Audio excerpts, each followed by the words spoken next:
Family and fellow soldiers, I'm the Professor, and this is the Moment of Truth.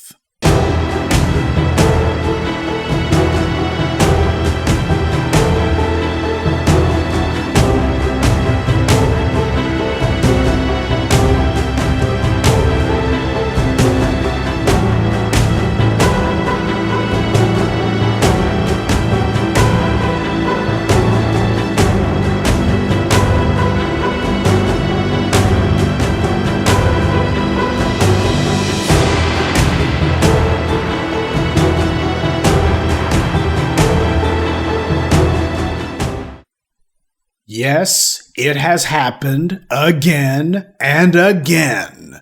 That's 2 mass murders in less than 24 hours, one in North Carolina, the other one in Michigan. Now, since as we know in the black media, these kind of incidents don't get anywhere near the kind of white media attention that they deserve, so here's the recap on it. We are following breaking news overnight. At least 3 people are killed, 8 others injured after a gunman opened fire on a crowd in Southport, North Carolina. Police say the suspect pulled up to the waterside bar on a boat. People in the area were asked to stay inside their homes while police investigated, and authorities there say they do have a suspect in custody at this time. Michael, we are here in Grand Blanc Township, Michigan. That is about an hour northwest of Detroit. We are here because around 10:25 this morning, officers got a call that a man, 40-year-old Thomas Jacob Sanford of Burton, which is just the town over, ran his truck into the front of the Church of Jesus Christ of Latter-day Saints. After he rammed his truck into the front of the church, he opened fire at the hundreds of people who were there for service. Police did confirm with us that 10 people were shot, 2 people have died, 7 people are in stable condition, 1 is in critical at the moment. The mass murderer in North Carolina was arrested alive, no surprise, and no word on whether the cops chose to take him to Burger King first. As for the mass murderer in Michigan, that one, amazingly, was killed. Now, it seems to me like it was just the other month that there was a church attack in Michigan. Wait, that's because it was just the other month that there was a church attack in Michigan, and that one didn't take place in Detroit either, or Flint. It took place out there in the suburbs, on the outskirts, you know, where this kind of thing never happens, except that it keeps happening in those places. With 2 mass murders in less than 24 hours and the suspects being non-black, you can already guess what the white media, hell with the dominant society's analysis of this has been. It's all a mental health concern. That's what they're all saying, mental health. Oh, state mental health funding got cut. It's mental health, I tell you, it's so stressful out there. When the shooter's black, on the other hand, it doesn't matter how poor he is, how much stress he's under, he's just a violent Negro. You know how those people are. But on the other hand, when the suspect is not black, it's always mental illness. Surely there must be something wrong with him. A sentiment that we never hear at any other time. And what's the death toll? At last count, the mass murder in North Carolina on Saturday night was 3 dead, 5 injured. And the one in Michigan yesterday, 4 dead, 8 injured. And body counts matter because when a gangbanger in Chicago shoots someone, it's black people out of control. On the other hand, when it's someone from the dominant society who kills 3 people and injures 8, suddenly it's unfathomable why they just can't reckon it. The world is simply going crazy. This stuff happens twice in less than 24 hours. That's not crazy, that's just a normal day. And yet, it's treated as crazy and insane because that's how racial narratives work. It's never based on the crime, it's always based on the color of the perpetrator.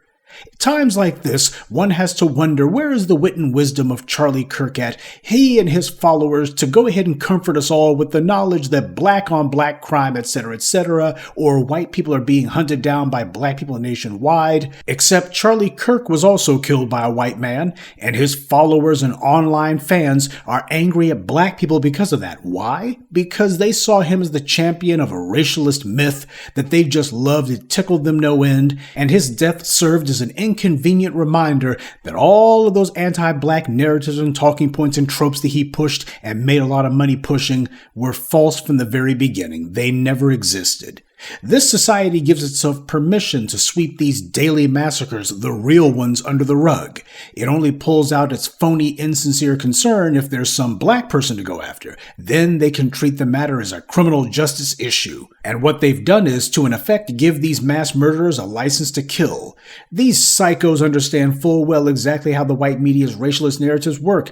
They know that no matter how many school children that they slaughter in elementary school, no matter how many innocent people they kill in a movie theater, no matter how many innocent churchgoers that they slaughter at the local synagogue or church, it's always going to be treated as just a freak one-off, even though it happens multiple times every single month. Now, in these two cases from the last couple of days, both of these killers are apparently military veterans. That's one you can expect the white media to play up a lot. There's going to be basically them saying, well, we don't know, was this their time in the service? Was it just because of what they had seen if they had been under fire? Or why isn't there more money and time and resources being devoted to veteran services? Well, for the folks in the white media who might want to pull out that talking point, don't expect to get much support from the orange man. Trump's already been on the internet saying that this was an attack on Christians, even though the individuals who did it were Christians themselves, or at the very least, they definitely weren't Muslims. The mass murderer in North Carolina reportedly filed numerous lawsuits against the city.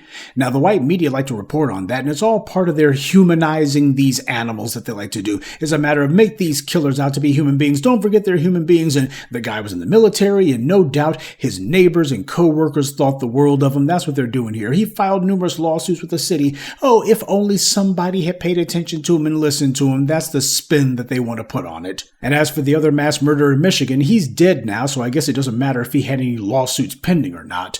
But the truth of the matter happens to be, if this guy did, what the hell's that got to do with anything? He should be told, well, whatever the issue is, you need to cope with it. It's a hard life, etc., etc. But just like everyone else in the dominant society, this Michigan killer had been socialized that when he has a grievance, real or imaginary, the world is supposed to move for him. Something's supposed to happen. And the same thing with that mass murderer in North Carolina. He filed his numerous lawsuits. As far as he was concerned, if he couldn't get justice in the courts, justice being if he didn't get the outcome he wanted, well, then he was going to take out his anger on the entire town. They would be made to pay one way or the other. For the last couple of weeks, this country's been getting some undeniable examples of why it's so dangerous and deadly to buy into the anti-black narratives peddled by people like Charlie Kirk. He was the one running around saying that black people were hunting down and killing white people for sport.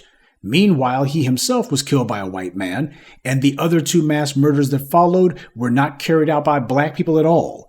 These two gerbils that have been in the news, they wounded and killed more people in 24 hours than were killed and wounded during the entire 3-day weekend in Chicago. That's not an exaggeration. That's not hyperbole. That's a cold, hard fact. Of course, the per capita incompetence will have trouble with that because it's actual math. There's no real point in waiting for information about either of these creeps' criminal past to be brought to light. Besides, things being what they are, it won't be long at all until there's some other mass murderer from the same background who does the same thing. And by the way, you notice that I haven't even bothered to speculate on whether or not either of these two mass murderers has the usual anti-black rantings and ravings, whether or not one of these guys or both of them happen to be the usual anti-black racist who, because they couldn't get their hands on some black people to kill, they just decided that anyone would do. We've certainly seen that one enough times, haven't we? So if it turns out that these guys had some sort of manifesto, as the white media will call it, to try to make them sound like they're learned and educated, when it's just a bunch of rantings and ravings, is anyone going to be surprised at all if something like that gets unearthed? Of course not. These crimes are allowed to happen. One thing's for sure, these mass murderers certainly couldn't be carried out like this if the dominant society decided they didn't want them to be. That's the reason why the orange man is sweeping this under the rug and saying, this is just an attack on Christians. He simply doesn't want to be bothered. And he's not alone in that regard. And I'm sure that we'll have the usual bottom feeders who infest my comment section who will be whining and complaining, come on, dude, why is it that you're reporting on it like this? Why do you have to talk about it that way? You're politicizing a mass murder. You can't do that. That's so wrong. That's so immoral.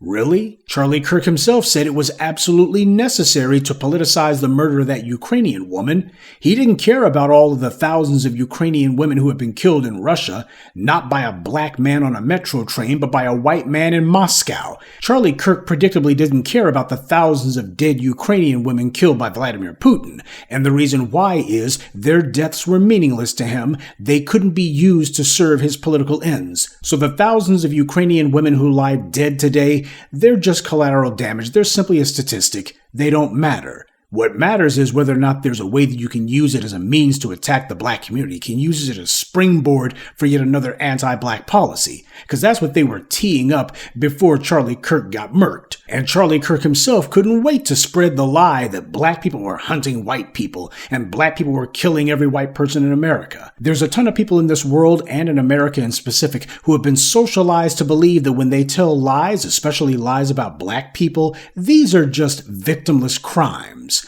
But the reality is when you lie about the racial reality in America, you open the door for all kinds of real crimes. Racialist lies are not a victimless crime, and if you make the mistake of actually believing them, then you might inadvertently wind up the victim of a crime, one that might not have seemed all that obvious to you, but which everybody else could clearly see coming. So, as unfortunate as these incidents have been, they're not surprising at all. This has become the American way, but then again, it always has been.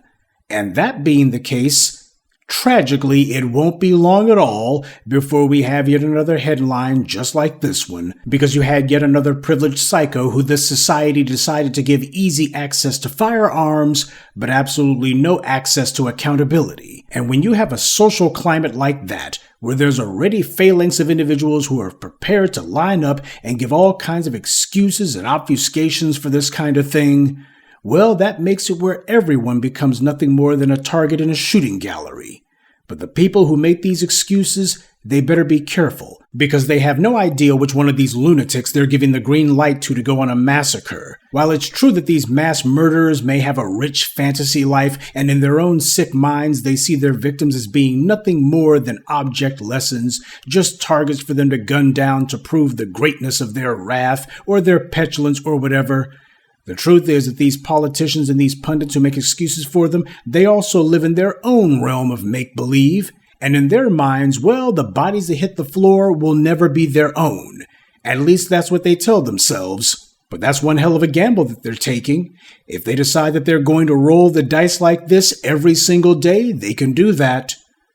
But it only has to come up snake eyes once. Good day, and be one. I'd like to take a moment to mention some of our contributors. Stephen 12, Michael McMillan, Mary Bass, Wesley Monroe, and G. Mars. Salute to them and thank you to everyone for listening, liking, and sharing this message. Black empowerment only exists because of you.